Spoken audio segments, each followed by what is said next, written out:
Alright, so let's talk about the star. The star is a very positive card.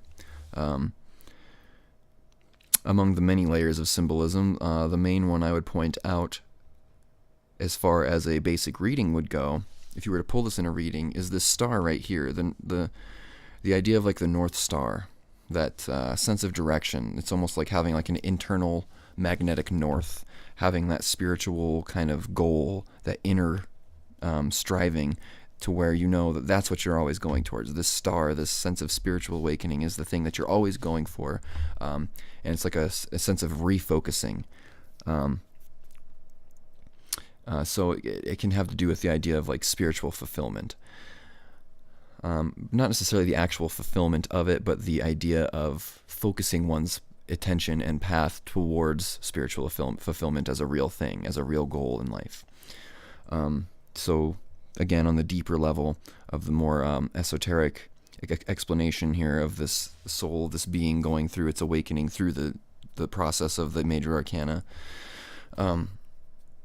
basically this would kind of talk more about the idea of refocusing again. So in the previous cards we talked about the Tower and the Devil, whereas the Devil is the temptation, is the force that pulls one off of their spiritual path and drives them towards indulgence. The Tower is when everything falls apart because of it. And the star is the refocusing that comes afterwards toward even stronger, more spiritual direction. So again, this is a pretty positive card to pull in really any context.